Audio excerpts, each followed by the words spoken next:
पर हमारे दिमाग में कुछ ना कुछ चलता रहता है, तो वो क्या है, उसको कैसे मतलब समझे हम? कि मैं शरीर नहीं हूँ, मैं एक चेतना हूँ, तो मेरे विचारधाराएं वैसी ही होती हैं। तो वैसे ही मेरे ध्यान में उसी तरीके की सोच आने लगेगी, उसी तरीके के अनुभव आने लगेंगे कि हम एस्ट्रल ट्रैवल कर रहे हैं, या हमें थर्ड आई को एक्सपीरियंस, कोई विजन्स हो रहे हैं, इंट्यूशंस हो रही हैं। तो वो हमारी सोच नहीं है, it is our powers and experiences जो हमें ध्यान के वजह से आते हैं, जब धीरे धीरे हम आत्मिक स्तर पे आते हैं।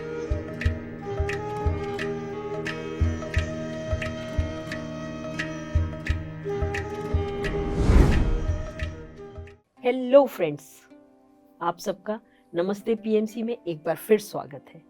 फ्रेंड्स, आज हमारे साथ विदुषी बुबना जी हैं, एक बहुत ही ग्रेट मास्टर जो स्पिरिचुअल टैबलेट की एक डायरेक्टर भी हैं। फ्रेंड्स, उनसे हमने बहुत से प्रश्न करे पिछले एपिसोड में, पर हमारे पास कुछ प्रश्न और बच गए, तो आइए उनसे कुछ प्रश्न और करते हैं। तो एक बार आपका फिर स्वागत है मैडम, नमस्ते पीएमसी में। थैंक यू मैम, नमस्कार आपको भी।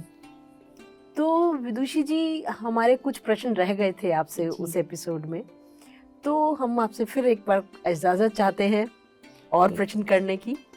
बिल्कुल।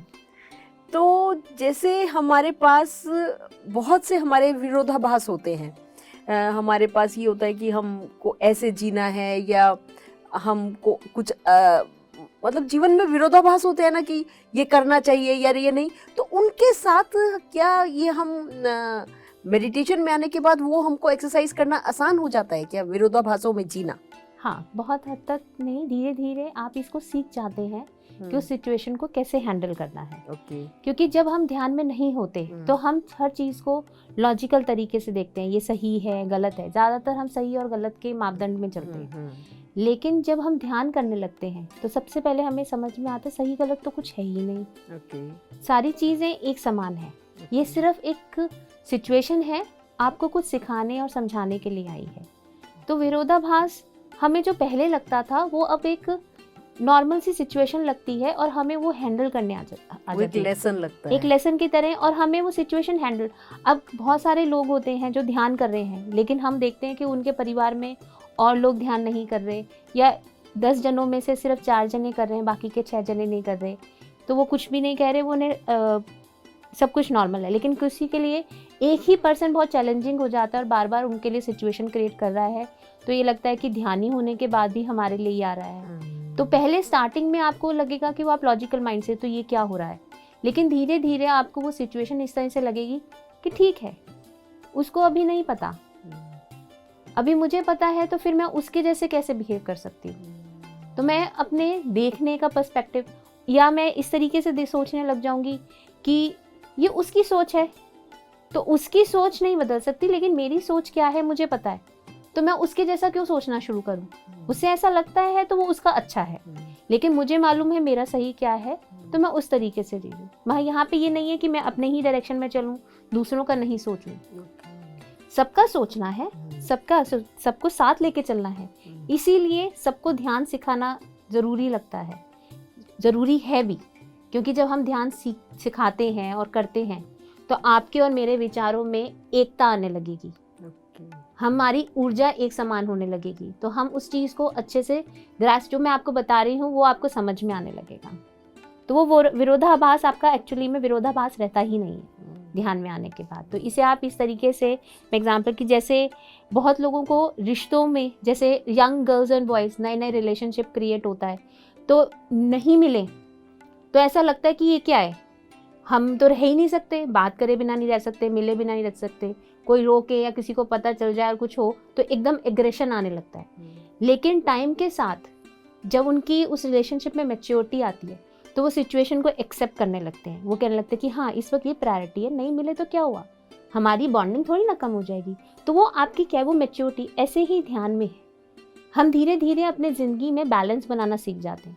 तो विरोधाभास का जो शब्द है वो ध्यान से पहले का शब्द है, और जब ध्यान आ जाता है तो विरोधाभास कुछ रहता ही नहीं है, वो सब एक समांतर जीवन हो जाता है, जहाँ पे हमें एक मध्यम मार्ग, जो बुद्ध ने भी कहा और हमारे पत्री जी भी कहते हैं, मध्यम मार्ग वही सही रूप में एक होलिस्टिक लाइफस्टाइल है, जहाँ पे आप दोनों को बैलेंस करके चल रहे हैं और जहाँ पे आपको किसी भी चीज़ से प्रॉब्लम नहीं होगी। तो इससे ही एक प्रश्न और आ रहा है विदुषी जी कि जिस स्थिति में हम हैं, क्या हम उस स्थिति में हमें रहना चाहिए, उस स्थिति को एक्सेप्ट करना चाहिए? जैसे आपने कहा विरोधाभास में कुछ है ही नहीं, तो दैट मीन्स कि जो है उसको एक्सेप्ट कर लो as it is. As it is नहीं की बात नहीं है, गलत को आप गलत तो है दिख रहा है, उसको और बढ़ावा नहीं देना।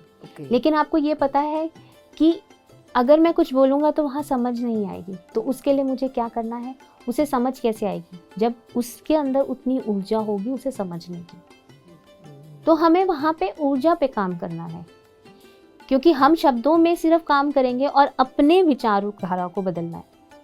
अब किसी ने सपोज कीजिए कि फैमिली में बहुत से लोग होते हैं, किसी ने आपको मैसेज में कुछ लिखा, हमें अक्सर कई बार मैसेज उसके भाव भले ही ना हो, लेकिन क्योंकि मेरे अंदर ऐसी फीलिंग्स चल रही हैं तो मैं उसको पढ़ने का एक्सेप्टेंस है कि इसका कहने का मतलब ये है क्योंकि उसने उस टाइम पे ऐसे बोला था, तो ज़रूर इसका पर्सपेक्टिव यही होगा, भले ही उस पर्सन ने उस पर्सपेक्टिव पे लिखा ही नहीं हो, एक जनरल बात कही हो, अगर मैं जनरल तरीके से देखूँ तो वो शायद बुरी ना लगे, लेकिन क्योंकि मेरे अंदर ये भावना उसके लिए ऐसी है तो मैं उसे उसी तरीके से देखूँगी।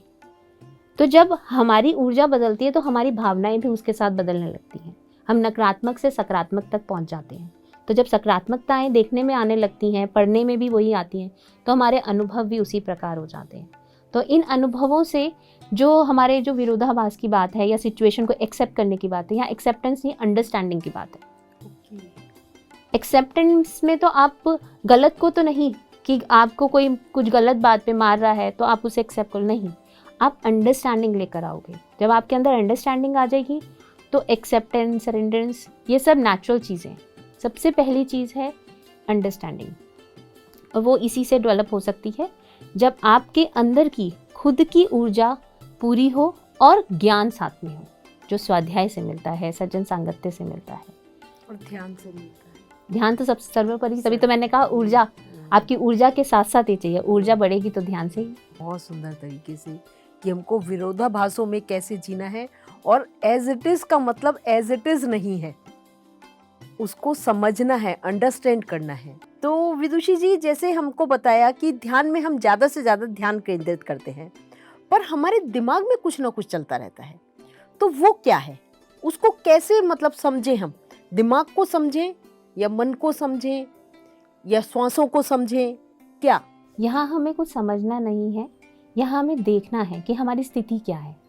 जब हम पहली बार ध्यान करने बैठते हैं तो हमारे विचार हमारे शारीरिक रूप पर होते हैं, हमारी बॉडी लेवल पे, क्यों हमारे दिनचर्या क्या है, उसने मुझे ये बोला, मेरे को यहाँ पे चोट लगी, मेरे बच्चे को खाने को चाहिए, तो हम हर चीज़, या मेरे को वो ड्रेस चाहिए थी, या मुझे शॉपिंग पे जाना था, मेरे बॉस मुझे ये बोल रहा है, या मुझे मेरे एम्प्लॉयज़ को ऐसे कहना है, तो ये सारी चीज़ें हमारे शारीरिक रूप पे हैं, भौतिक जीवन का जो हम कहेंगे।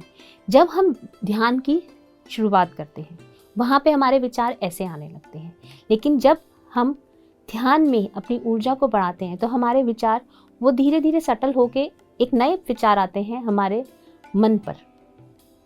जब यहाँ पर मन की मनोस्थिति कैसे होगी, यहाँ पे हमें वो विचारधाराएं आनी शुरू हो जाएंगी जो कभी बचपन में हमारे साथ कुछ घटा, बहुत पहले हम भूल चुके, लेकिन दोबारा से याद आ गया, हमें लगा अरे ये तो हुआ था, ये तो मुझे याद भी नहीं, कभी मेरे साथ ऐसा हुआ था, अचानक से मुझे ध्यान में कैसे याद आ गया। अब मैं अगर उसे पकड़ के बैठ जाऊंगी तो हो सकता है मेरे बहुत सारी परसेप्शंस और फीलिंग्स, लेकिन ध्यान में सबसे पहली चीज़, ध्यान में कैसी भी भावना आए, कैसे भी विचार आए, बस उसे एक साक्षी भाव से देखिए, अच्छा आज मुझे ऐसे आ रहे हैं, ओके अभी मेरी शुरुआत इस स्थिति में है। हमें ये 5 स्तर होते हैं इस ध्यान में विचारों के, तो उन स्तरों को समझना बहुत ज़रूरी होता है, जो एक बॉडी लेवल पर, एक माइंड यानी कि मन के लेवल पे, जहाँ पे हमारे मन में कैसी फीलिंग्स, कैसी भावनाएं उस तरीके आ जाएंगी। फिर आता है बौद्धिक, बौद्धिक में इंटेलेक्ट आ जाता है, जो हमने पढ़ाई करी, जिस तरीके की हमने चीज़ों को समझा है, हम उस पर आ जाते हैं कि लॉजिकल माइंड और एक्टिव हो जाता है, यानी कि जो हम काम कर रहे हैं हम देखते हैं उसमें हमारी परफॉर्मेंसेस बढ़ जाती हैं, हमारी थॉट प्रोसेसेस इतने फास्ट हो जाते हैं, इतनी एफिशिएंसी बढ़ जाती है, हमें लगता है अरे ध्यान से हमारे तो काम जो हमें 1-1 घंटा लगता था मैं प्लानिंग करने में, वो मैंने 10-15 मिनट में प्लानिंग करके उसे एग्जीक्यूशन में भी ले आई। तो ये इम्प्रूवमेंट आ जाती है हमारे इंटेलेक्ट। तो हमारी सोच यहाँ पर, तो हमें लगता है कि हम ध्यान में प्लानिंग कर रहे हैं, लेकिन वो प्लानिंग जो कर रहे होते हैं वो बहुत फ्रैक्शन ऑफ टाइम होती है, बाकी हम एनर्जी पे ही वर्क कर रहे होते हैं। लेकिन हाँ, अगर मैं बैठ ही जाऊँ सोचने कि अरे मेरे को उस एम्प्लॉय को यही काम देना है, उसको ये काम देना है, तो यहाँ पर एक डिफरेंस आना शुरू हो जाएगा। यहाँ पे आप अपने विचारों के पीछे आप ऑब्जर्व कीजिए। जब आप काम पे लाएंगे तो आपको पता चलेगा कि आपने उस वक्त एक हल्की सी थॉट लेकर आ गई थी अचानक से। वही थॉट क्यों आई?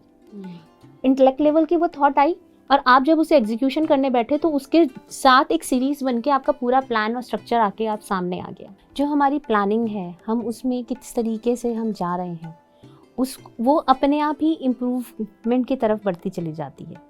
हमारी सोच उस तरफ नहीं बढ़नी चाहिए कि हमारे को फिर हम पता चलेगा हम ध्यान की जगह प्लानिंग में लग गए। नहीं, आपको एक आइडिया ध्यान करते हुए एक क्लिक होना स्टार्ट हो गया, यानी आप इंटेलेक्ट लेवल पर आप पहुंच चुके हैं, आपकी सोच वहां पहुंच चुकी है। तो आपको बस अब जब आप प्लानिंग करने बैठेंगे तो that is the best idea which you have receive. तो उसी को आपको इम्प्लीमेंटेशन पार्ट में उसे प्रॉपर से प्लान करके, तो वो बहुत जल्दी होती है ये चीज़ें। जब हमारा इंटेलेक्ट लेवल की सोच आती है, उसके बाद आता है हम आत्मिक स्तर पर, यानी कि हमें ये समझ में आता है कि हम शरीर ही नहीं है। अभी तक जो कर रहे थे, जो जितना भी सोच रहे थे, हमारे मन में विचार थे, हमारे शरीर रूप पे थे या इंटेलेक्ट लेवल पे थे, तो ये सारे तो अभी ऊपरी स्तर के थे। अब तो हमें समझ में आता है हम शरीर है ही नहीं, हम तो एक चेतना है। ये होते हैं आत्मिक स्तर पे, जब हमें अनुभव होने लगता है, हमें एक ऐसे विचार लगते हैं कि हमें फीलिंग्स आने लगेंगी इस तरीके की कि हमारी सोच उस तरफ से चलने लगेगी कि हमें कोई भी चीज़ फील नहीं होगी। कोई चोट लगी तो हाँ लग गई, कोई नहीं, ठीक है, क्या हुआ, लग गई, अभी हो रहा है, ठीक हो जाएगा, इसको मैं ध्यान नहीं दूंगी तो दर्द भी नहीं होगा। और मुझे अगर किसी ने बार बार मैं देखूंगी तो उसका दर्द भी बढ़ जाएगा। तो मैं उस शरीर को छोड़ना शुरू कर देती हूँ कि मैं शरीर नहीं हूँ, मैं एक चेतना हूँ। तो मेरे विचारधाराएं वैसी ही होती हैं, तो वैसे ही मेरे ध्यान में उसी तरीके की सोच आने लगेगी, उसी तरीके के अनुभव आने लगेंगे कि हम एस्ट्रल ट्रैवल कर रहे हैं, या हमें थर्ड आई को एक्सपीरियंस, कोई विजन्स हो रहे हैं, इंट्यूशंस हो रही हैं। तो वो हमारी सोच नहीं है, it is our powers and experiences जो हमें ध्यान के वजह से आते हैं, जब धीरे धीरे हम आत्मिक स्तर पे आते हैं। और जब सबसे ऊपर का स्तर, निर्वाणिक स्तर, जब हम जिसे कहते हैं हम ब्रह्मांड में, ब्रह्म में लीन हो जाना, यानी कि जहाँ हम हर चीज़ से फ्री हैं, जहाँ हमें पता चलता है कि सब कुछ ही एक है, कुछ अलग है ही नहीं। अभी तक हम आत्मा को देख रहे थे, शरीर नहीं आत्मा है। अब हमें पता चलता है कि शरीर नहीं आत्मा नहीं, सब ही एक ही चेतना से आए हैं। मेरी और आपकी चेतना में भी कोई अंतर नहीं है। जो अंतर है वो शारीरिक रूप में है, चेतना में कोई अंतर ही नहीं है। तो इस तरीके से हमारे विचार के स्तर बढ़ते चले जाते हैं, तो वो हम अपने आप डिसॉल्व होने लगते हैं। फर्क इतना है कि हमें हर स्टेट में सिर्फ एक साक्षी भाव से उसे देखना है। जब हम साक्षी भाव से अनुभव करने लगते हैं उन विचारों को, तो वो अपने आप अपना स्तर बढ़ाते हैं और डिसॉल्व हो जाते हैं। तो विदुषी जी, मैंने जाना कि निर्वाणिक स्तर पर मैं आत्मा और दिमाग शरीर, और शरीर और आत्मा तो हमेशा दो ही होते हैं। शरीर में आत्मा होती है, आत्मा में शरीर नहीं होता। जैसे एक प्रश्न और आता है कि मैं जीवन जी रही हूँ, और मैं एक विभा गुप्ता, आप एक विदुषी बुबना जी, तो आपका एक अलग मैं है, मेरा एक अलग मैं है, मेरा एक स्वार्थी मैं है जो मेरे लिए ही सिर्फ करने को कुछ कहता है। तो उससे कैसे निपटा जाए? देखिए, हर सवाल का जवाब सबसे पहले ध्यान से ही शुरू होता है जी, क्योंकि ध्यान के बिना तो किसी चीज़ की बिगनिंग ही नहीं हो सकती, शुरुआत ही उसी चीज़ से जुड़ी हुई है। देखिए, जब हम ध्यान करते हैं तो हमें समझ में आने लगता है कि जो हमारे मन में इच्छाएं आ रही हैं, क्योंकि इच्छाएं हैं, जो आप जिस चीज़ की बात कर रहे हैं वो सिर्फ सेल्फिशनेस की बात कर रहे हैं, वो इच्छा है, डिज़ायर्स हैं हमारी, वो कितनी प्रबल है, किस तरह से प्रबल है, उसके लिए हम क्या करने तक के लिए वो है कि हम किसी के बारे में कुछ भी बोल सकते हैं, दूसरों के लिए कहीं भी कैसे भी विचारधाराएं क्रिएट करने की, क्योंकि हमारी बात पूरी हो जाए। तो हम उस तरीके से सबको मैनिपुलेट करने लगते हैं, या हम खुद को उस स्तर पे ले जाते हैं कि हम सामने वाले को मार भी दें, क्योंकि मेरे को मेरी इच्छाएं पूरी करनी। तो मैं अगर अपनी इच्छाओं को पूरी करने के लिए दूसरे को हानि पहुंचा रही हूँ, तो मेरी इच्छा कैसी है? वो क्रोध लेकर आएगी, वो इरिटेशन लेकर आएगी, उसमें ईगो नज़र आएगी, वहाँ पे ग्रीडीनेस भी आ जाएगी अपने आप, क्योंकि जब मेरी एक इच्छा पूरी होती है तो क्योंकि यहाँ पे सेटिस्फेक्शन नहीं है, सिर्फ एक जिद है कि ये पूरी है, ये मुझे चाहिए। एक बच्चा है, उसे एक खिलौना चाहिए, एक हफ्ता 1 महीने तक वो जिद करता रहा और उसे वो खिलौना मिल गया। मिलने के बाद वो खुश नहीं हो रहा, उसको दूसरा चाहिए। बस मिल गया, उसको बस उतना ही वहीं तक स्थिर था। वहीं एक दूसरा बच्चा है जहाँ पे उसे उस खिलौने को चाहे वो साल भर मिला, वो इतना सेटिस्फाइड है कि उसकी दूसरे की इच्छा नहीं है। वो उसको पूरी तरीके से एक्सप्लोर कर रहा है कि आज मुझे मिला है तो आज मैं इसे अच्छे से समझूं। तो यही डिफरेंस आता है हमारी डिज़ायर में। और ये बच्चों की बात नहीं, ये बड़ों में प्रबल होती चली जाती है। और ये आता है हमारे बड़ों और हमारे आसपास की सोसाइटी के एनवायरनमेंट से। तो हमारा स्वभाव कैसा है, तो ये निर्भर करता है हमारे बचपन के वातावरण और हमारे संस्कार। और ध्यान हमारे संस्कार को बहुत बेहतर बनाते हैं, क्योंकि जब पेरेंट्स को, बड़ों को सब चीज़ों की समझ होगी तो वो बच्चों को उसी तरीके से अपब्रिंगिंग देंगे, उन्हें समझाएंगे कि क्या स्तर होना चाहिए सहनशीलता का। जब कोई चीज़ मिलती है तो उसको बिना समझे हमें दूसरी चीज़, तो हम उसके लिए अभी बने ही नहीं है। पहले उस स्तर को तो पूरे, जैसे सीढ़ी है, सीढ़ी मुझे नज़र आ रही, मुझे पहले स्टेप पे पैर रखना है, लेकिन मुझे 4 सीढ़ियों के स्टेप्स और नज़र आ रहे हैं। तो अगर मैं सबसे ऊपर के स्टेप पे रखूँ, पैर कितने ही लंबे हो, तब भी मैं गिरूंगी, क्योंकि मैंने अपना बेस बनाया नहीं प्रॉपर्ली। तो इसी तरीके से हमें अपने जीवन में हमारे डिज़ायर्स कैसी हैं, इन्हें सबसे पहले आइडेंटिफिकेशन, कि हमारी जो इच्छा है वो कैसी है, क्या वो सिर्फ मेरे लिए है, और मेरे लिए है तो उसका स्तर कैसा है, उसमें किसी को हानि हो रही है। अब जैसे मैं कहूँ कि मुझे ये साड़ी पसंद थी, अब शॉप पे कोई और आया, उसे भी पसंद आई, लेकिन उसके पास ऑप्शन था, वो उसे एक और भी पसंद आ रही थी, लेकिन मुझे इसी कलर में बहुत ज़रूरी रिक्वायरमेंट थी। तो अगर ये मैं ले लेती हूँ तो उसमें उसकी कोई हानि नहीं है, क्योंकि उसके पास और चॉइसेस भी हैं। लेकिन मेरे को कुछ ऐसा काम है जिसमें मुझे यही कलर्स चाहिए, तो मैंने ये ली, उसमें उसकी कोई हानि नहीं हुई। तो ये मेरी इच्छा किसी को नुकसान नहीं पहुंचाई, ये स्वार्थी इच्छा नहीं है।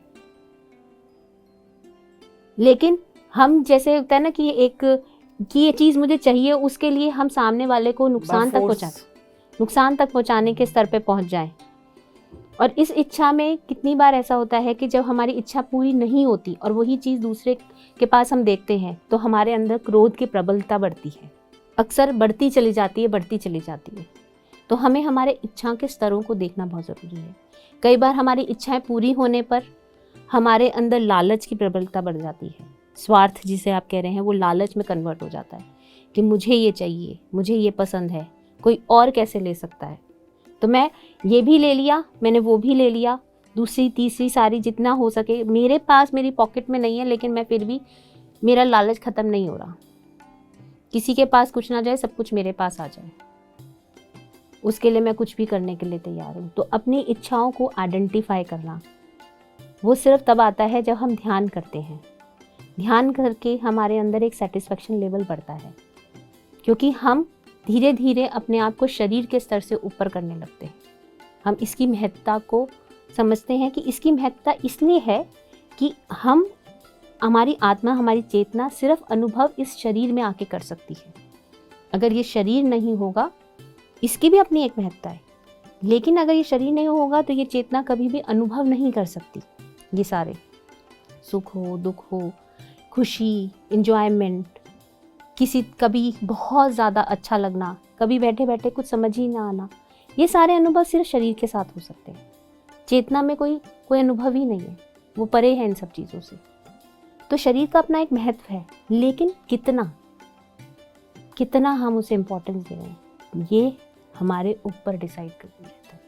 ये हमारे ऊपर है कि हम उसे कितना स्तर दें, तो हमारी इच्छाएं भी उसी स्तर पर आ जाएंगी। बहुत ही सुंदर तरीके से विदुषी जी आपने समझाया कि स्वार्थी कितना होना चाहिए और स्वार्थी होने से क्या क्या अहंकार, क्रोध, लालच, ये भी हमारे साथ साथ आ जाता है जैसे ही हम स्वार्थी हो जाते हैं।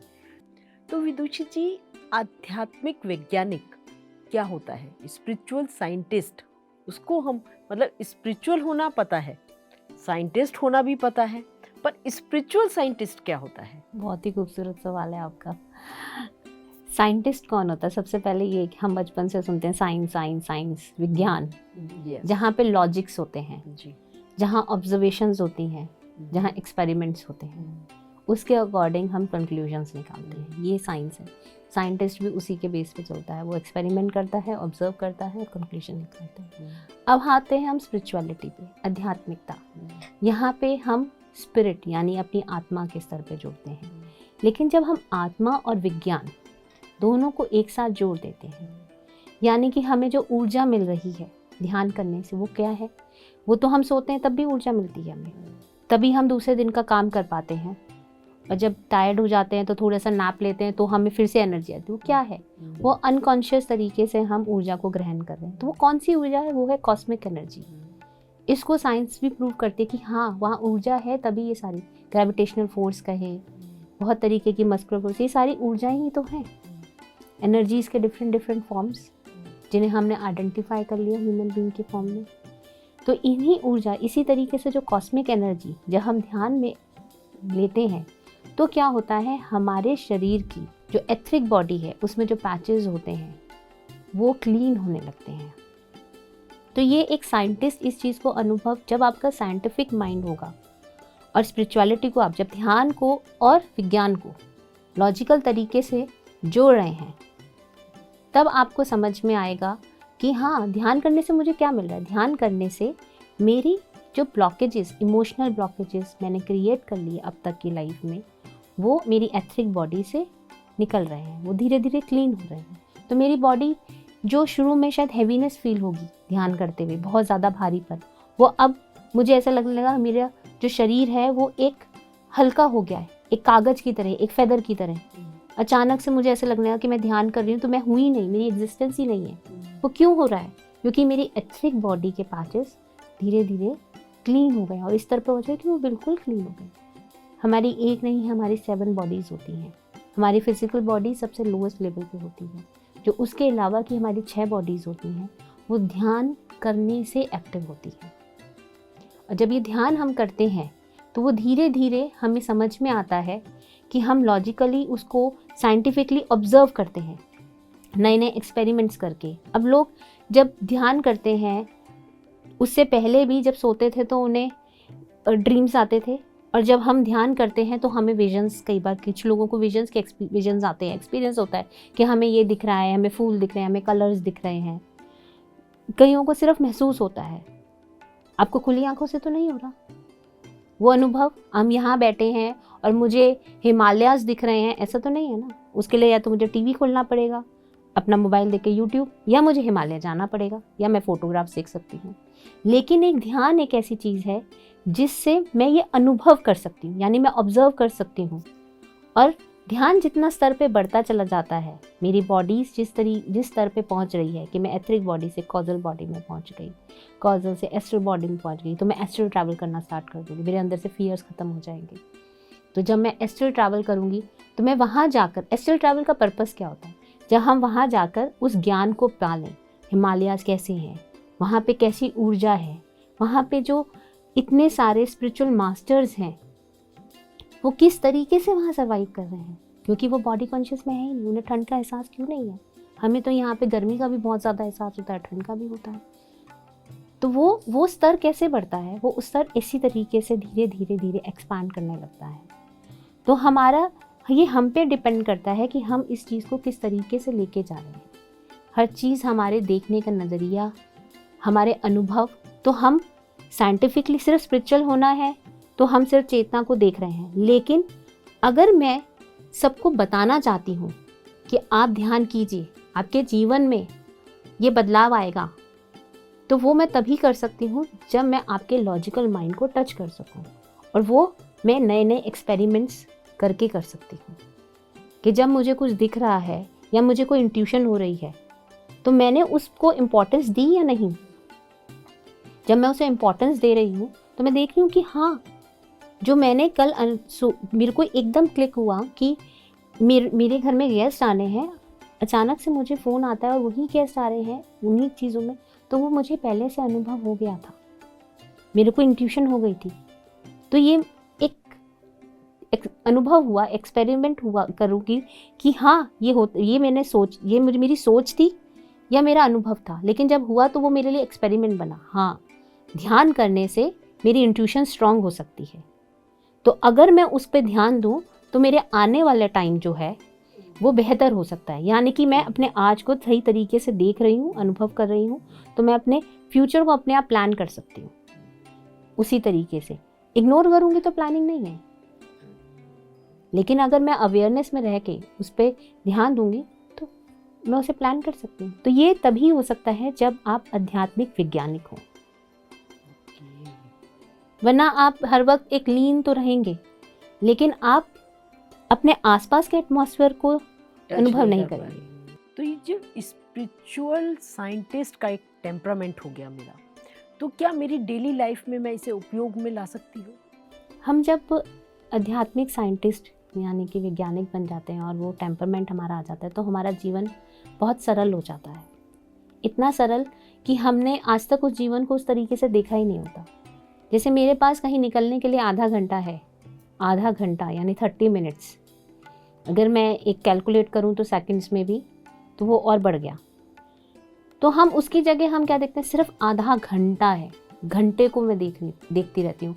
आधा घंटा है, मुझे देर हो जाएगी, घर में चिल्लाना, स्ट्रेस क्रिएट करना, खुद तो स्ट्रेस में है, सबको स्ट्रेस में दे दिया, काम भी पूरा नहीं हो रहा और स्ट्रेस बढ़ता जा रहा है, और मेस चीज़ें जो सही हो सकती थी वो भी गड़बड़। लेकिन जब हमारा आध्यात्मिक टेम्परमेंट होता है तो मैं okay, I am not having just half an hour, I have 30 minutes, इतने सेकेंड्स, तो अब मैं इस काम को बहुत आसानी से कर सकती हूँ। तो ये आपका टेम्परमेंट है। इन टेम्परमेंट्स में आप आगे और इस्तेमाल कर सकते हैं इसको कि आप नए नए एक्सपेरिमेंट्स कर सकते हैं।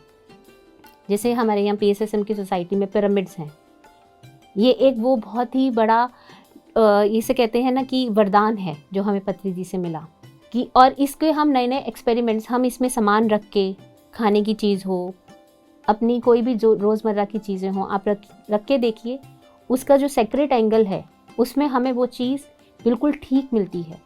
जो हमें नॉर्मल में एक, अगर हम टमाटो या वेजिटेबल्स रखते हैं गर्मी में भी, वो बाहर ख़राब हो जाते हैं, लेकिन हम अगर उसे पिरामिड में रखते हैं तो वो ठीक रहते हैं। हमारे पास सिचुएशन इस वक्त कुछ ऐसी है कि हमारे घर में कोई फंक्शन है, बहुत सारा सामान नहीं फ्रिज में आ सकता, लेकिन मेरे पास बहुत सारे पिरामिड्स हैं, तो मैंने वो सामान पिरामिड में रख दिया। एक तो वो ऊर्जा से भर गया पिरामिड की, साथ ही साथ वो बिल्कुल ठीक है, एकदम फ्रेश है जैसा मैं उसको लेकर आई थी। तो ये एक साइंटिफिक टेम्परमेंट होगा तभी हम कर सकते हैं। उसके साथ साथ हम पानी के साथ एक्सपेरिमेंट्स करना स्टार्ट कर देते हैं। आप एक प्यूरिफाइड वाटर ही लीजिए, उस पर आप एफर्मेशंस लिखिए, पॉजिटिव एफर्मेशंस, यानी कि पीस, लव, ग्रैटिट्यूड, और एक बॉटल में आप कुछ मत लिखिए, वो भी प्यूरिफाइड है, RO का कह लीजिए, नॉर्मल फिल्टर्ड वाटर, वो भी फिल्टर्ड वाटर, सेम टैप से निकला हुआ। लेकिन आप जब उसे पिएंगे तो आप अनुभव करेंगे दोनों के टेस्ट में डिफरेंस है। और अगर आप उस पर पिरामिड और रख देते हैं तो वहाँ पे एक डिफरेंस और आ जाएगा कि आपको उसका टेस्ट सेम वैसा ही लगेगा जो वाटरफॉल्स का है। वाओ। तो ये साइंटिफिक टेम्परमेंट होने के बावजूद ही हो सकता है जब आप आध्यात्मिक वैज्ञानिक होंगे। तो आप अपने जीवन की, मैं क्या करूँ, पानी तो हमारी बॉडी में इतना सारा है, तो मैं पानी पी रही हूँ, तो मैं उसमें एक वैज्ञानिक तत्व डालूँ कि अरे वाटर के मॉलिक्यूल्स और स्ट्रक्चर ही चेंज हो जाएगा, तो मैं क्यों ना उस पर एफर्मेशन लिख दूँ। कितना, क्या मेरे को हर वक्त थोड़ी ना, मैं बोलते रहने में एफर्ट लग रहा है लेकिन लिखने में कोई नहीं। एक बार लिख दिया उसके बाद काम मेरा ख़त्म हो गया, लेकिन उससे मेरी इम्प्रूवमेंट कितनी हो रही है। साइंस क्या करता है, हर वक्त नए नए एक्सपेरिमेंट्स करता है। हम जब इस तरीके के एक्सपेरिमेंट्स करते हैं तो हमारी हीलिंग बढ़ जाती है। डे टू डे लाइफ के हमें पता भी नहीं चलता हमारी कितनी सारी चीज़ें हील हो जाती हैं। हम अगर पिरामिड वाटर से नहाते हैं तो हमारी स्किन की प्रॉब्लम्स ख़त्म होने लगती हैं, स्किन के इश्यूज़, हेयर फॉल, ये सारे बहुत मिनिमल उस स्टेट पर आ जाते हैं। तो ये एक्सपेरिमेंट सिर्फ तभी कर सकते हैं जब हम आध्यात्मिक वैज्ञानिक टेम्परमेंट होगा, तो हमारा जीवन आसान होता है। हम हर चीज़ के पीछे दवाई के लिए भागें, चाहे वो होम्योपैथिक की हो, आयुर्वेदिक की हो, एलोपैथिक की हो, क्यों ना नेचर ने जो हमें गिफ्ट दिया है। एंशिएंट टाइम में तो ये सब कुछ नहीं था ना।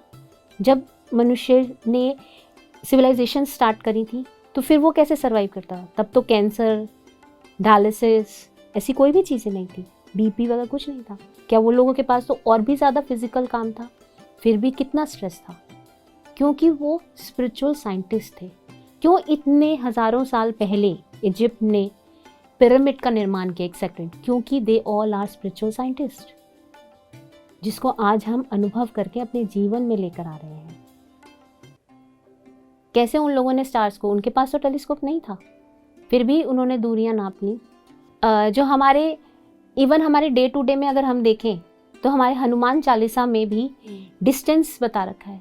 कैसे बता रखा है? कोई नाप के उड़ के गए, कैसे था? वो सब हमारे स्पिरिचुअल साइंटिस्ट टेम्परमेंट की वजह से, वो हमने अनुभव किया। जब हमने ध्यान किया, हमने उसे देखना चाहा कि कितना डिस्टेंस है, तो हमें वो अनुभव हुआ। तो ये तभी पॉसिबल है जब हम अपने आप को स्पिरिचुअलिटी के साथ साथ साइंस को जोड़ देंगे। जब दोनों जुड़ जाते हैं तो हमारा टेम्परमेंट चेंज हो जाएगा, तो हमारा देखने का नज़रिया बदल जाएगा, और यही नज़रिया हमारे जीवन को उतना ही सरल बनाएगा जैसे कभी उन लोगों का हुआ करता था।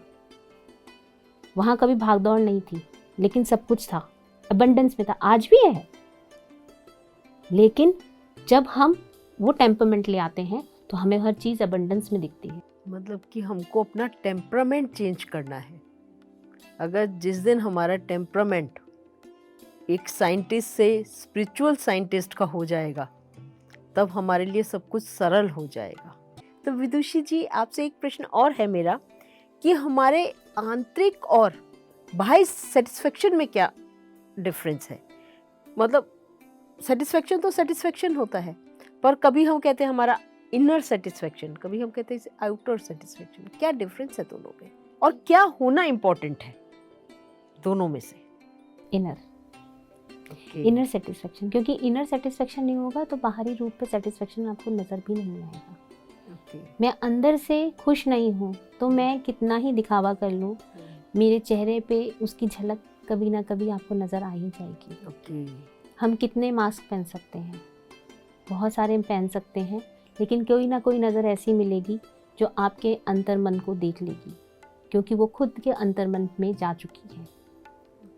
तो एक सबसे सरल है कि जब हम ध्यान करते हैं तो हमें इनर पीस की सेटिस्फेक्शन होने लगती है, एक इनर पीस, एक शांति मिलने लगती है। बहुत सारे टेंशन्स, बहुत सारे लोग ऐसे आते हैं जो कुछ नहीं है फिर भी परेशान है, सब कुछ है, फाइनेंशियली बहुत स्ट्रांग है, घर है, फैमिली है, सब बहुत प्यार करते हैं, लेकिन फिर भी वो यही कहते हैं, पता नहीं हमें खुशी नहीं है, मैं खुश नहीं हूँ।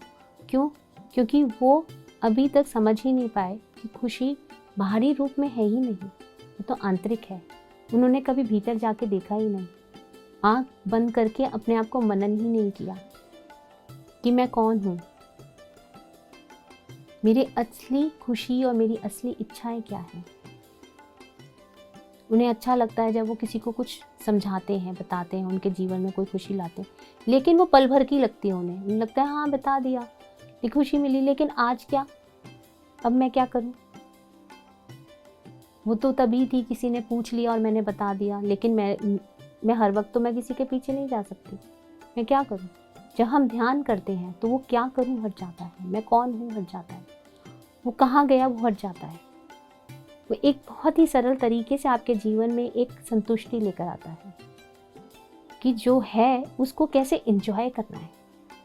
इसमें क्या है, क्योंकि हम जब इस फाइनेंशियल और मटेरियलिस्टिक उसमें देखते हैं तो हमारी खुशियाँ उसी से बंधी होती हैं, लेकिन जब हम आंतरिक रूप में होते हैं तब हम इस चीज़ को समझते हैं कि जिसके पास कुछ नहीं है तब भी वो संतुष्ट है और खुश हो रहा है। लेकिन उनमें से कुछ लोग हैं नहीं हो रहे, लेकिन कुछ लोग हो रहे हैं, तो वो कैसे हो रहे हैं? वो सेटिस्फाइड हैं। क्यों? क्योंकि उन्होंने खुद को समझा, अपना सेटिस्फेक्शन लेवल अंदर से लेकर आए, तब बाहरी रूप में नज़र आ रहा है। वो अपने छोटे से घर में, गांव में सबसे ज़्यादा वो बाहर नहीं जाना चाहते, उन्हें नहीं जाना था ऐसी सिटीज़ में ज़्यादा कमाने, वो खुश हैं उस एनवायरनमेंट में क्योंकि वो नेचर के पास है। लगता है हम पॉल्यूशन लगेगा, वहाँ नेचर नहीं मिलेगी, यहाँ फील्ड्स हैं, यहाँ जंगल हैं, यहाँ कितने पेड़ पौधों के साथ साथ जो एनिमल्स हैं, बर्ड किंगडम है, एनिमल किंगडम है, हम उनके साथ मिल सकते हैं, तो वो उसमें बहुत खुश हैं।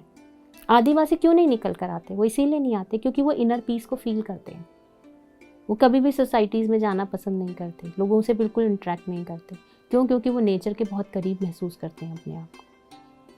उसी जगह अगर हम सिटीज़ में देखें तो लोग बाहरी दिखावा बहुत कुछ करते हैं, खुश रहते हैं, लेकिन हमें पता चलता है कि वो तो बहुत दुखी हैं।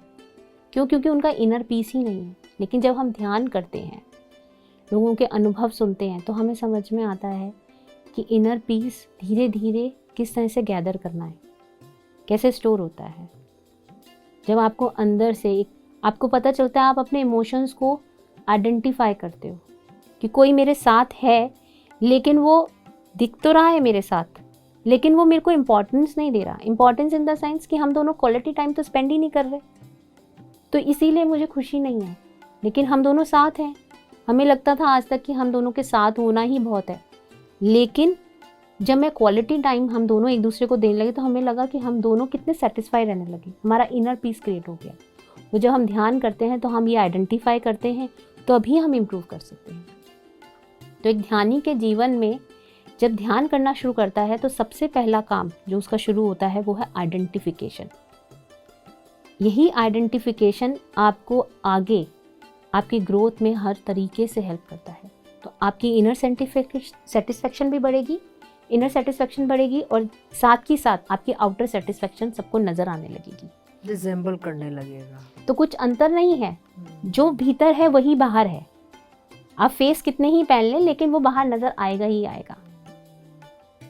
आप मुस्कुरा रहे हैं लेकिन आपके आंखों में नमी है, तो वो नज़र आता है कि वो खुशी की है या अंदर कोई दर्द है। आपकी आवाज़ में वो कनक नज़र नहीं आएगी, और वो कनक नज़र आने लगेगी बिना वजह, तो समझ में आ जाएगा कि आप अंदर से कितने खुश हैं। तो विदुषी जी, हमने जाना कि जो हमारा इनर है वही आउटर अपने आप रिफ्लेक्ट करेगा। मतलब हम चाहे भी तो आउटर कुछ और इनर कुछ और नहीं चलेगा, ज़्यादा देर तक नहीं चलेगा। मतलब हम कितने भी मुखौटे पहन ले, हमारा इनर रिफ्लेक्ट कर ही जाएगा। वंडरफुल, बहुत सुंदर तरीके से आपने बताया। तो विदुषी जी, एक प्रश्न और कि आत्मज्ञान और ब्रह्म ज्ञान में क्या डिफरेंस है? बहुत ही खूबसूरत है। आत्मज्ञान, आत्मा क्या है, मैं कौन हूँ? मैं एक आत्मा हूँ, मैं शरीर नहीं हूँ। सबसे पहली चीज़ जो मैं समझती हूँ यही है आत्मज्ञान, मैं कौन हूँ। जब हम अपने आप को खोजने निकलते हैं, जगह जगह अलग अलग सोसाइटीज़ में जाते हैं, तो वो क्यों निकलते हैं? आज मैं ब्रह्म कुमारीज में गई, PSSM में आई, उससे पहले योगा किया, ईशा फाउंडेशन को लिया, कितने सारे, सब जगह यही चीज़ है। तो क्यों भटक रही हूँ मैं आज यहाँ पे गई, आज वहाँ पे गई, क्यों? क्योंकि मुझे आत्मज्ञान चाहिए, क्योंकि मैं जानना चाहती हूँ मैं हूँ कौन, मैं क्यों आई हूँ, किस लिए आई हूँ, क्यों मेरा आपका और मेरा कोई रिश्ता है, किसी और से मेरा क्यों रिश्ता है, कोई और क्यों नहीं। वो मुझे मुस्कुराता हुआ ज़्यादा खुश, इंजॉयमेंट वाली लाइफ उसकी दिख रही है, तो मैं वो वाली लाइफ मेरी ऐसी क्यों नहीं है। तो ये जब सवाल जब हमारे मन में उठते हैं, तो ये इसलिए उठते हैं कि जब हम खुद को जानने की इच्छा रखते हैं। तो यही आत्मज्ञान, जब हम खुद को जानते हैं, जहाँ पे इंडिविजुअल कॉन्शियसनेस की बात होती है। और इंडिविजुअल कॉन्शियसनेस ग्रोथ करता है इंडिविजुअली ध्यान कर कर, यानी कि आप ये नहीं कि 1 या 2 घंटे, 3, 4, 5 अखंड ध्यान करें, 24 घंटे का, 48 घंटे का, नॉन स्टॉप। तब आप अपने उस इंडिविजुअल, आप स्वयं को जान पाएंगी। अगर आपके अंदर इतनी प्रबल इच्छा है तो आप स्वतः ही आत्मज्ञान को जान पाएंगे। मैं शरीर नहीं, मैं आत्मा। वो अनुभव आपको होने लगेंगे, शरीर से परे के अनुभव, आप उससे बाहर आ जाएंगे। तो इसे हम कहेंगे अहम ब्रह्मास्मि, मैं ब्रह्म हूँ। जहाँ हमें पता चलेगा मैं शरीर नहीं, मैं आत्मा हूँ। इससे आगे का पहुँचता है तत्वमसि, I am God, you are God. आप भी भगवान ही हैं, तो तत्वमसि है। ये भी एक आत्मज्ञान का एक और स्तर है, जहाँ मैं ब्रह्म ज्ञान की तरफ बढ़ना शुरू करती हूँ। तो यहाँ 1 की बात हो रही है, इंडिविजुअल एक होता है, तो ये इंडिविजुअल कॉन्शियसनेस। लेकिन जब ब्रह्म ज्ञान की बात होती है तो ब्रह्म ज्ञान है जब मुझे पूरे ब्रह्मांड के बारे में समझ में आता है कि पूरे ब्रह्मांड में चेतना ही एक है, कुछ अलग ही नहीं है। तो यानी कि वननेस, जो शंकराचार्य जी ने इतने पहले समझ लिया था अद्वैत को, कि द्वैत तो कुछ है ही नहीं, ड्युअलिटी कुछ है ही नहीं, सब कुछ एक है। तो ही अंडरस्टैंड द ब्रह्म ज्ञान, वननेस, यानी कि ग्रुप कॉन्शियसनेस। हम सब ग्रुप कॉन्शियसनेस में, इसीलिए आज और आप मैं यहाँ बैठे हैं। कोई रिश्ता है ना आपका मेरा, जो आज हम यहाँ साथ आए, तो आपका और मेरा एक ग्रुप कॉन्शियसनेस है, जिसकी वजह से हम दोनों आज यहाँ इस चर्चा में हैं। तो ये होता है ब्रह्म ज्ञान। तो इंडिविजुअल कॉन्शियसनेस हो गई आत्मज्ञान, जहाँ हम समझते हैं मैं कौन हूँ, मैं शरीर नहीं, मैं आत्मा हूँ, मेरे अंदर एक चेतना है जो ही सबसे सर्वोपरि है, अहम ब्रह्मास्मि तत्त्वमसि। और जब मैं इससे ऊपर उठ के पूरे ब्रह्मांड को समझती हूँ तो समझ में आता है सर्वम खलिदम ब्रह्मा, यानी कि सबके अंदर एक ही ज्ञान है, उसी भगवान, उसी चेतना, उस तत्व का। तो कुछ अंतर ही नहीं है, पूरा ब्रह्मांड उसी ऊर्जा से चल रहा है। तो वो है ब्रह्म ज्ञान। तो अब ब्रह्म ज्ञान की ओर बढ़ना शुरू करते हैं। आत्मज्ञान तो हो गया, अब ब्रह्म ज्ञान की ओर बढ़ना शुरू करते हैं। तो विदुषी जी, एक गुरु क्या होता है, गुरु का होना, गुरु की तलाश कैसे करें, और गुरु को हमारे जीवन में होना, आध्यात्मिक यात्रा में होना क्या अनिवार्य है? जो गुरु को तलाशना, जब आपके मन में इच्छा पैदा होती है, जैसे मैंने पहले कहा, जब आपके मन में सवाल आता है तो वहीं से आपकी तलाश शुरू हो जाती है। तो उसके लिए आपको खुद देखना होगा कि कहाँ आपको, लेकिन ये नहीं है कि आप आँख बंद करके एक को फॉलो करने लगे हैं, नहीं, आप बार बार जहाँ आप जा रहे हैं, आपको अच्छा लग रहा है, रुकिए, अनुभव कीजिए। आपको लगे मेरे अनुभव यहाँ पूरे हो गए और एक स्टेबिलिटी आ गई, इसके बाद अब मुझे कोई अनुभव नहीं हो रहा, नया ज्ञान कुछ नहीं मिल रहा, तो आप आगे एक स्टेप बढ़ाइए। तो एक इस तरीके से धीरे धीरे करके आप एक दिन अपने सही गुरु के पास पहुँच जाएंगे, कि जो आपको ये बता पाएगा कि सही ज्ञान, आत्मज्ञान और ब्रह्म ज्ञान तक कैसे पहुँचना है, जो भी हमने समझा है।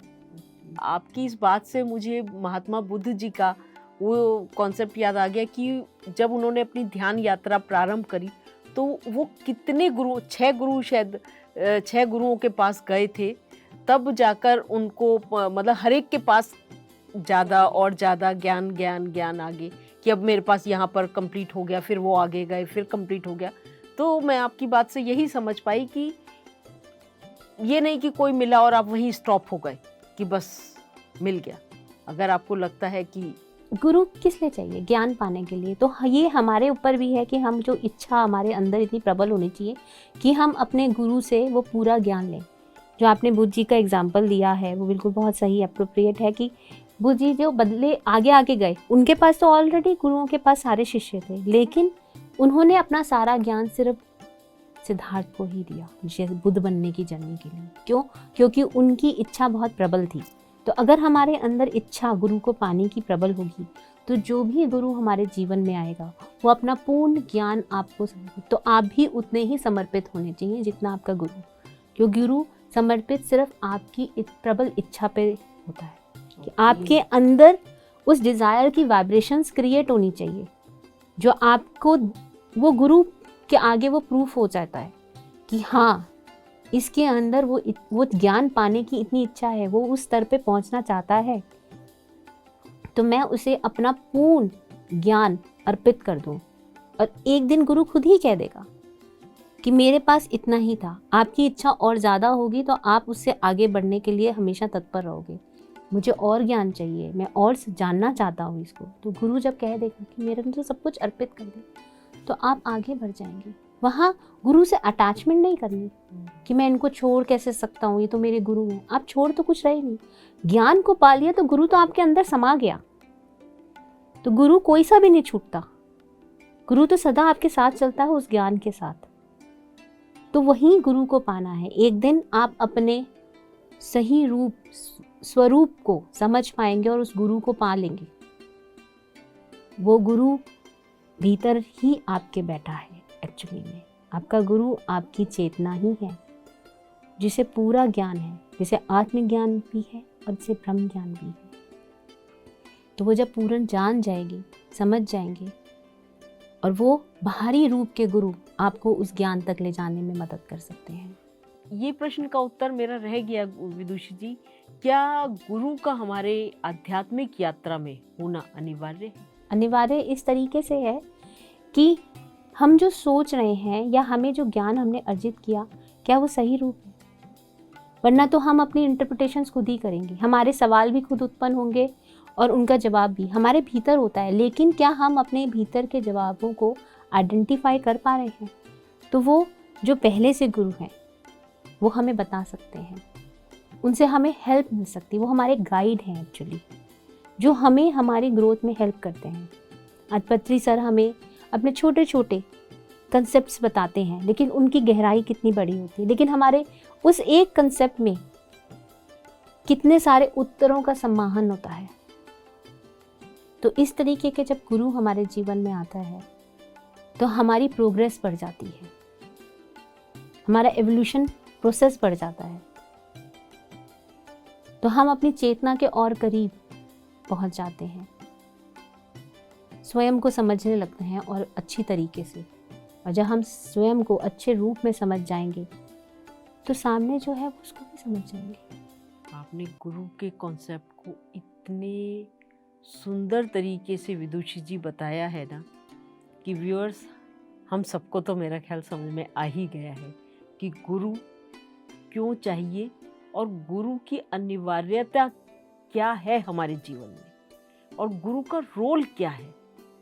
हम सब बहुत अच्छे तरीके से समझ गए विदुषी जी, बहुत सुंदर। एक प्रश्न और, सपोज मैं एक एनजीओ में काम करती हूँ तो मेरा सोशल वर्क बहुत ज़्यादा है, बहुत मेरा एरिया बहुत बड़ा है। सपोज गरीबों को, बच्चों को, स्त्रियों को, यूथ को, हर तरीके से मैं जो भी ऐसे एक एनजीओ में हूँ जिसमें हर लेवल पर काम होता है और मैं बहुत खुश होती हूँ उनके साथ काम करके।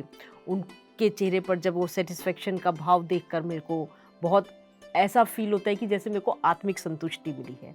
परंतु घर आकर मैं उन सब की उन बातों से बहुत दुखी हो जाती हूँ। घर आकर मुझे वो खुशी नहीं प्राप्त होती जो मुझे उस समय वो सर्व करते हुए हो रही थी। क्यों, ऐसा क्यों होता है? सबसे पहले यहाँ पे हमें सेवा को समझना है। सेवा होती क्या है जी। सेवा में हम एक्सपेक्टेशंस नहीं रखनी। सबसे पहली चीज़ हो कि वो एक्सपेक्ट नहीं है कि क्या कर रहे हैं, कैसे कर रहे हैं, क्या सही है क्या गलत। हमें सेवा के 3 स्तर होते हैं। सबसे पहला सामाजिक सेवा यानी कि सोशल सर्विस। दूसरा स्तर है स्पिरिचुअल सर्विस यानी कि आध्यात्मिक सेवा। और सबसे तीसरा स्तर यानी कि सर्वोत्तम स्तर वो है स्पिरिचुअल साइंस सर्विस यानी कि आध्यात्मिक वैज्ञानिक सेवा। अब हमें इन तीनों सेवाओं को समझना है। जिस तरीके की सेवा की आपने बात की वो सोशल सर्विस में आता है, जो वो आत्माएं करती हैं जो मैच्योरिटी लेवल को टच करने की बिगनिंग पे होती है। वो आत्माएं, उन्होंने अपने जीवन में बहुत सारे कार्मिक उसमें काट दिया, यानी कि तमोगुण और रजोगुण में जीवन जी लिया। अब वो सद्गुण की तरफ बढ़ना शुरू करें, तब वो सोशल सर्विस करती हैं। तो इस सोशल सर्विस में दान देना, एनजीओज़ में काम करना लोगों को, तो वहाँ पे क्या होगा, आपको उस टाइम पीरियड में लोगों के चेहरे पे खुशी देख के, स्माइल देख के आपको अच्छा लगेगा। आप घर आके संतुष्ट नहीं फील करें, क्योंकि आपने उनको दे के खुशी तो दे दी, लेकिन वो खुशी उनको इंडिपेंडेंस दे पा रही है या उनकी निर्भरता बढ़ा रही है।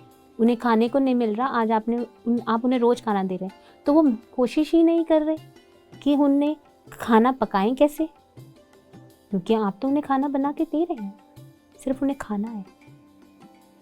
तो यहाँ आप इंडिपेंडेंस, जब किसी को आप इंडिपेंडेंस की फीलिंग देते हैं और उसके जीवन में जो खुशी आती है कि मैं स्वतंत्र हो गया, मैं सब कुछ, वो कॉन्फिडेंस आता है, तो आपको एक संतुष्टि मिलती है कि मैंने उसके जीवन में इंडिपेंडेंस दे दी, स्वतंत्रता दे दी। वो स्वयं इतना सक्षम हो गया कि वो सब कुछ कर सकता है।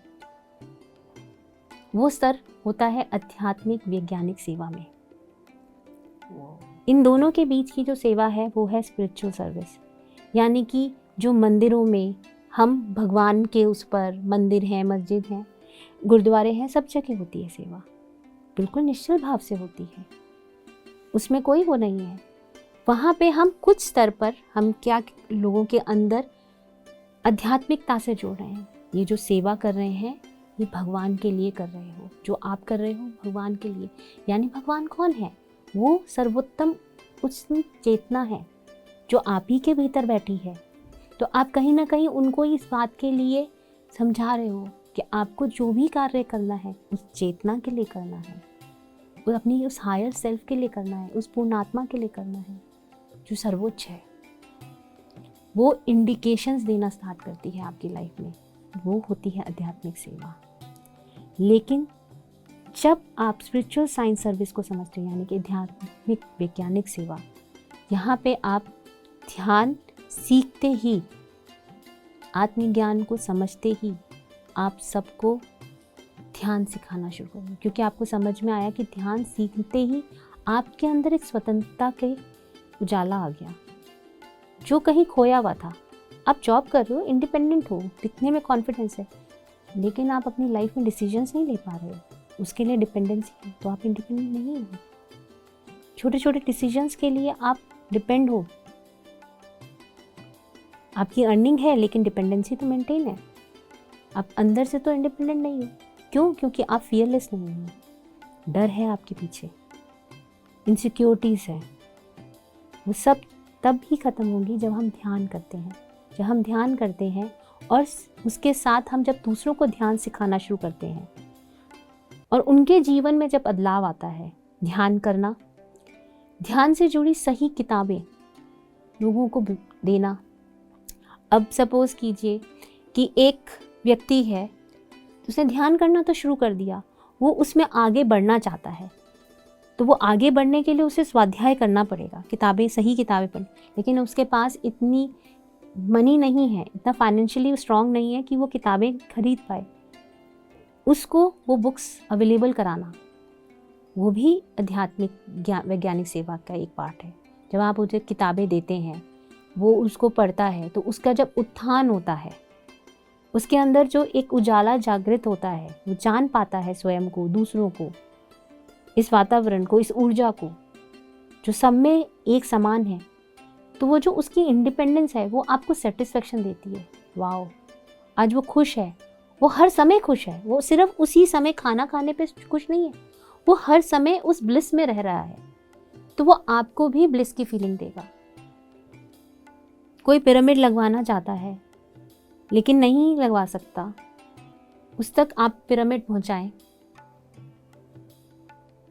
ये इसलिए नहीं कि हम लोग PSSM से जुड़े हैं, ये इसलिए कि हमें सबको स्वतंत्र सेवा वो है जहां हम स्वतंत्रता दें, जहां जिस सेवा में निर्भरता आ रही है उसमें पल भर की संतुष्टि है। वो आत्मिक संतुष्टि घर पहुंचने पे अनुभव नहीं होगी, क्योंकि आप उनको आत्मनिर्भर नहीं कर रहे, स्वावलंबी नहीं बना रहे, स्वतंत्र नहीं कर रहे। जब हम इन तीनों सेवाओं को समझते हैं तब समझ में आता है कि दूसरों को इंडिपेंडेंट करना ही सही सेवा है।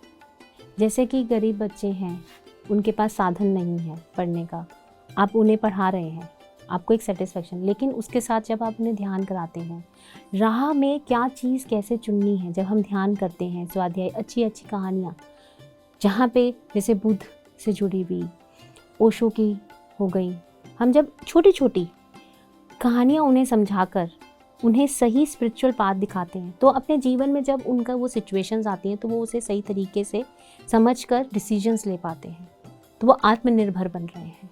तो वहाँ पे आप सोशल सर्विस ही नहीं कर रहे, आप स्पिरिचुअल साइंस सर्विस कर रहे हैं, क्योंकि आपने उन्हें आध्यात्मिकता से जोड़ा, ध्यान से जोड़ा, उनका टेम्परमेंट वैज्ञानिक बनाया, उनको वो समझ दी, उनके अंदर वो संस्कार स्वतः ही आने शुरू हो गए कि किस तरीके से उन्हें अपने जीवन में डिसीजंस लेने हैं।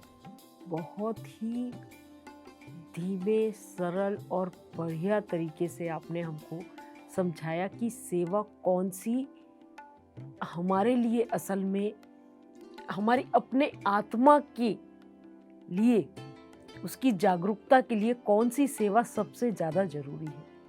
विदुषी जी, क्या हम अपनी लाइफ को खुद डिज़ाइन कर सकते हैं? और उसको डिज़ाइन कर सकते हैं तो कैसे करते हैं? और उस डिज़ाइनिंग को हम एक्सेप्ट कैसे करें फिर? देखिए, हम डिज़ाइन करते हैं, सबसे पहली बात तो हम डिज़ाइन करते हैं, बिल्कुल करते हैं। आज जो यहाँ पे हो रहा है ये भी हमने डिज़ाइन ही किया है। हमारे मन में कभी ना कभी इच्छा रही होगी कि काश टीवी देखकर कोई देख के काश मैं भी ऐसे ही बैठूं, काश मैं भी स्क्रीन पे आऊं। बचपन में ही रही उसे, तो मैंने डिज़ाइन किया उसी समय, अपने मन में वो चीज़ लिख ली, तो आज वो पूरी हो रही है। तो डिज़ाइन इसी तरीके से होता है। डिज़ाइनिंग के दो स्तर होते हैं, एक जब इस जीवन में आने से पहले और एक इस जीवन में आने के बाद, यानी कि इस शारीरिक रूप में आने से पहले, और एक उससे पहले जब हम शरीर में नहीं आते हैं, यानी कि हम बाहर ये डायमेंशंस में होते हैं, एक चेतना के रूप में होते हैं। वहाँ पर हम अपने कार्मिक अकाउंट्स के द्वारा डिज़ाइन करते हैं कि अब मैंने अपने बीते हुए जन्मों में ये सब कार्य करे। मैं खुद ही डिज़ाइन करूँगी कि मुझे इसमें मैंने ये सही किया, ये गलत, आध्यात्मिक रूप में ये बिल्कुल भी मेरी उन्नति के लिए नहीं सही था। तो अब मुझे अपनी उन्नति के लिए अब मुझे ये चीज़ को समझना है, यानी कि क्रोध बहुत ज़्यादा किया, लालच बहुत ज़्यादा था, लोगों को मारा बहुत, तो या मैंने अपने लिए ही सोचा, या दूसरों के लिए काम किया तो बहुत थोड़ा सा किया, दिखाने के लिए किया, या बहुत एक जन्म में मैंने बहुत काम किया, बहुत ध्यान किया, लेकिन अपने ज्ञान को कभी किसी को बताया नहीं। अलग अलग जन्म। अब मेरे को कौन से जन्म में से कुछ हिस्से लिए और मैं उन सबको जोड़कर अपनी ये जीवन को डिज़ाइन करके इस अर्थ प्लेन में आऊँगी कि मेरे सिर्फ उस कुछ जन्मों के कर्मास का मुझे इस जन्म में उसका फल लेना है। यानी कि मेरे पास बहुत पैसा था लेकिन मैंने कभी दान ही नहीं किया, हमेशा संजोती रही, तो उसका स्तर आएगा कि मैं इस जीवन में क्या महत्वता होती है दान की, लोगों को अन्नदान की, ध्यान के ज्ञान की, तो उसको समझूंगी, उसके लिए अपनी लाइफ को डिज़ाइन करूंगी। उस तरीके की डिफ़िकल्टीज अपने जीवन में लेके आऊंगी स्वयं। अब जब मैं अब इस जीवन में आ गई, अब मैं इसे एक्सेप्ट कैसे करूं? अब मेरा देखने का नज़रिया होना चाहिए उन डिफ़िकल्टीज़ को। जब हम सिर्फ भौतिक जीवन में होते हैं तो हमारे शरीर में कहीं भी कुछ भी होता है तो हम क्या करते हैं, हम डॉक्टर के पास चले जाते हैं। ये मेरा उस डिफ़िकल्टी को देखने का नज़रिया है और मैं उसे कहूँगी बैड डिफ़िकल्टीज। क्यों? क्योंकि मैंने उसको और ज़्यादा एग्रीवेट कर दिया। कैसे? मैंने उसके असली कारण को तो समझा ही नहीं कि वो बीमारी मेरे को क्यों हुई, कहाँ से उत्पन्न हुई। क्योंकि आध्यात्मिक सेहत जड़ है और फिजिकल हेल्थ यानी कि भौतिक हमारा शरीर, वो हेल्थ जो है वो फ्रूट है। लेकिन मैंने उस जड़ तक को तो पानी नहीं दिया। मैं तो ऊपर सोच रही हूँ पत्ती पे पानी डाल दिया तो फूल खिल जाएंगे, पौधा जो है पेड़ बन जाएगा। नहीं, मुझे उस जड़ को ही पानी देना पड़ेगा, उसको ही खाद देनी पड़ेगी, उसमें ही हवा का स्तर बनना पड़ेगा, तभी वो पेड़ बनेगा। पत्तों को देने से नहीं होगा। तो वो जड़ क्या कारण है कि मुझे ये बीमारी हुई, उसको समझना बहुत ज़रूरी है। अगर वो समझ लिया तो वो बीमारी चली जाएगी, क्योंकि मैं अपने जीवन में उन चीज़ों को अपने जीवन से निकाल दूंगी और अपने जीवन को सही कर दूंगी। तो मैं डॉक्टर के पास चली गई तो मैंने अपनी प्रॉब्लम्स को और बढ़ा दिया। दवाइयाँ खानी, केमिकल्स डाले। दवाई को क्या है, हर दवाई का कोई ना कोई साइड इफ़ेक्ट है। मैंने एक चीज़ को ठीक किया तो दूसरी बीमारी, सिंपल है, साइड इफ़ेक्ट है मैडम, दवाइयों का तो होता ही है। अब उसका साइड इफ़ेक्ट ख़त्म किया तो एक और साइड इफ़ेक्ट। तो मैंने अपनी समस्या को हल कहाँ किया, वो तो एक सीरीज लगा दी, एक के बाद दूसरी, दूसरी के बाद तीसरी। मैंने लेसन भी नहीं लिया, जो वो बीमारी मुझे लेसन देना चाह रही थी, जिस लिए मैंने उस बीमारी को डिजाइन किया, वो लेसन भी नहीं लिया। वो लेसन भी नहीं लिया। अब जब हम आध्यात्मिकता में आते हैं तो हम धीरे धीरे कारण को समझने लगते हैं। जैसे मुझे बहुत ज़्यादा खांसी हो रही है तो मुझे समझ में आता है कि मेरा वाक ही सही नहीं है। ओके। तो मुझे मेरे वाक पर काम करना है, तो मैं अपने आप इस तरह से बाहर ऊपर उठ जाऊंगी। मेरी वो प्रॉब्लम आई, ऐसा लगेगा कि कभी थी ही नहीं, रूट पे काम कर लिया। तो मैं किस स्तर पे काम कर रही हूँ अपनी मुश्किलों को। तो यहाँ पे मैं डिज़ाइनिंग अपनी उसी डिज़ाइन को लेकर चलती जा रही हूँ, लेकिन वो डिज़ाइनिंग मैंने इसलिए की क्योंकि मुझे लेसन्स को समझना है। जब मैं उन लेसन्स को समझती हूँ तो मेरी डिज़ाइनिंग बैड से गुड में कन्वर्ट हो जाती है, उसको चेंज करने लगती हूँ मैं। यानी कि मैं लोगों को ध्यान सिखा रही हूँ। अब मुझे समझ में आ रहा है कि अब हमें सिंपल सी कि हमें लोग अक्सर कहते हैं आपके घर में बहुत लोग बीमार रहते हैं, अक्सर बीमार रहते हैं, जरूर आपने ये नया घर लिया है, इसके वास्तु में कुछ ना कुछ होगा। yes. अब उसका वास्तु कैसे ठीक होगा? आप अपने घर की ऊर्जा बढ़ा लीजिए, पिरामिड लगाइए, ध्यान कीजिए, सब मिलकर ग्रुप मेडिटेशन कीजिए, ऊर्जा बदल जाएगी, वास्तु ठीक हो जाएगा। वास्तु ठीक हो जाएगा। क्यों? क्योंकि उसकी ऊर्जा सही नहीं है, क्योंकि आपने हर चीज के पर्सपेक्टिव को बैड डिफिकल्टी की तरह देखा है। उसके लिए या तो डॉक्टर के पास गए, किसी से बातचीत करी, अरे मेरे रिलेशंस अच्छे नहीं हैं। क्यों नहीं है? किस लिए? आपने कौन सा लेसन लेना था जो आपकी हमेशा उनके साथ बनती नहीं है? वो आपको क्या सिखाने आए हैं? जब हम ये समझ लेते हैं, हम उसको बदल लेंगे तो अपने आप आपके रिलेशंस खूबसूरत हो जाएंगे। तो हम अपने डिजाइनिंग को हर समय बदल सकते हैं। हम जो लेकर आए हैं सीखने के लिए, उसके साथ साथ अब मैं आगे क्या करना चाहती हूँ, जहाँ पर मैं सिर्फ अपने बारे में ना सोच के सबके बारे में सोचना शुरू कर दूँ, तो वहाँ मेरी डिजाइनिंग बदलनी, वहाँ मेरे को यूनिवर्स भी हेल्प करेगा, क्योंकि ये सिर्फ अपने लिए नहीं सोच रही, ये सबके लिए सोच रही है, सबके उत्थान के लिए सोच रही है। तो यूनिवर्स अपने आप आपको ऐसे सर्कमस्टेंसेस देगा कि वो आपके लिए पाथवे बना देगा। तो आपने अपनी डिफ़िकल्टीज़ को किस तरीके से देखा है? अपनी डिज़ाइनिंग को आप हर समय रोते रहेंगे तो वो डिज़ाइनिंग तो और हार्डशिप में कन्वर्ट हो जाएगी। और वही डिज़ाइनिंग को अगर आप लर्निंग में कन्वर्ट कर देंगे और उसके ऊपर काम करना शुरू कर देंगे तो वो बहुत खूबसूरत हो जाएगी। आपके जीवन में एक नया परिवर्तन आ जाएगा। इसका मैं एग्जांपल, जैसे जीवन में एक परिवर्तन एक मेल और फीमेल के लाइफ में आता है जब वो शादी करते हैं। अक्सर ऐसा नहीं होता कि खाली फीमेल की लाइफ चेंज होती है, मेल की लाइफ भी चेंज होती है।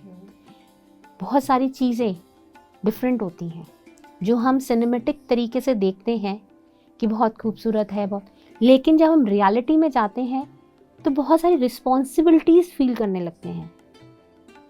कई बार फ्रीडम फील करते हैं कुछ चीज़ों में, लेकिन बहुत सारी रिस्पॉन्सिबिलिटीज़ और अकाउंटेबिलिटी क्रिएट हो जाती है, तो हमें स्ट्रेस लगने लगता है। हमने डिज़ाइन किया खुद कि हमें कैसी फैमिली चाहिए, कैसा कुछ, किस तरीके का एनवायरनमेंट चाहिए, वो मेरी लर्निंग है। जब मैंने उसको अडेप्ट कर लिया, हाँ मुझे इससे ये सीखना है। अभी तक मैं एक छोटी सी फैमिली में रहती थी, अचानक शादी के बाद मैं एक बहुत बड़ी जॉइंट फैमिली में चली गई। छोटी सी फैमिली में मैंने अपने लिए सोचा, मुझे ये अच्छा लगता है तो वही चीज़ मेरे लिए आई, मेरे को ये पसंद है, मैंने वो किया। लेकिन जब जॉइंट फैमिली गई तो मुझे समझ में आया कि एक ही प्लेट में 4 जने भी खाना खा सकते हैं, तो मेरे को शेयरिंग कैसे करनी चाहिए हर चीज़ की, वो समझ में आई। कैसे सबके साथ बैठकर एंजॉयमेंट करनी है, वो समझ में आया। तो वो चीज़ क्या है? आपकी लाइफ की लर्निंग है, आपने डिज़ाइन किया। कुछ होते हैं जॉइंट फैमिली से न्यूक्लियर फैमिली में चले गए, उन्हें समझ ही नहीं आता, रहे अकेले कैसे रहे। वहाँ वो आपको समझा रहे हैं कि स्वयं की चेतना को, कॉन्शियसनेस को कैसे बढ़ाना है, खुद पे काम कैसे करना है, तो वहाँ आपको वो समझ में आता है। तो आप दोनों ही स्तर में कुछ समझ रहे हैं। तो जब हम अपनी डिज़ाइनिंग को समझना शुरू कर देते हैं तो धीरे धीरे उसके हिसाब से अपने आप को कन्वर्ट करते हैं। तो इसीलिए कहते हैं you create your own reality. Every moment हम अपने रियलिटीज़ को बनाते हैं जब हम प्रेजेंस में रहते हैं, या ना ही पीछे ना ही आगे। जो बीत गया तो जा चुका, उसे ना तो हम पकड़ सकते ना बदल सकते, वो तो है ही नहीं, वो दिख ही नहीं रहा है। बीत गया सो बीत गया। और जो अभी है वो आपके इस पल वो दिख रहा है, हम समझ रहे हैं, उसको अनुभव कर रहे हैं। हमें ये भी नहीं पता अगला अनुभव क्या होगा। तो इस अनुभव को जिए, तो इस अनुभव को जी लिया तो आपके आने वाली रियलिटी अपने आप खूबसूरत हो जाएगी उसके हिसाब से। तो हर पल हम अपने आप को डिज़ाइन करते हैं, क्रिएट करते हैं, हम लेकर आते हैं, उसके साथ साथ अब अपने हिसाब से, अपनी अंडरस्टैंडिंग और अपनी ग्रोथ के हिसाब से उसको हर पल बदल सकते हैं। तो विदुषी जी, बहुत कुछ जाना आपसे मैंने आज, हमने जाना, बल्कि मैं ये कहूँगी हम सब ने जाना बहुत कुछ आपसे। तो एक फाइनल क्रिस्प सा मैसेज हमारे व्यूअर्स को क्या देना चाहेंगी आप? कि हमें अगर अपने जीवन में खुशहाली लेकर आनी है हर रूप में, चाहे वो शारीरिक स्तर पे हो, सामाजिक स्तर पे हो या मानसिक स्तर पे हो, तो हमें अपने जड़ को हमेशा स्वस्थ रखना होगा। और हमारी जड़ है आध्यात्मिकता, हमारी आत्मा, हमारी चेतना। जब हम उसको स्वस्थ रखेंगे तो हमारे ये सारे रूप अपने आप ही स्वस्थ रहेंगे। बहुत सुंदर। आपका लास्ट मैसेज भी उतना ही खूबसूरत है जितना आपका पूरा, आपने जितने प्रश्नों के उत्तर दिए। तो फ्रेंड्स, हमने जाना कि आध्यात्मिक वैज्ञानिक दृष्टिकोण क्या होता है, आध्यात्मिक वैज्ञानिक सेवा क्या होती है, हमें गुरु की अनिवार्यता क्यों है, क्या है, कैसे गुरु हमारे जीवन में आता है, हमें किस प्रकार हम अपने डिज़ाइन करते हैं अपनी लाइफ को, कैसे हमें उसको जीना है, कैसे एक्सेप्ट करना है, कैसे सेवा भाव लाएं। तो फ्रेंड्स, बहुत कुछ जाना। आइए इन सब बातों को थोड़ी सी देर मनन करते हैं, अपने जीवन में उतारने का प्रयत्न करते हैं। तो फ्रेंड्स, अपने जीवन में उतारिए। तो विदुषी जी, आपका हमारे साथ बने रहने के लिए बहुत बहुत धन्यवाद। Thank you ma'am. फ्रेंड्स, हमारे साथ बने रहिएगा पीएमसी हिंदी में, और मुझे इजाज़त दीजिए।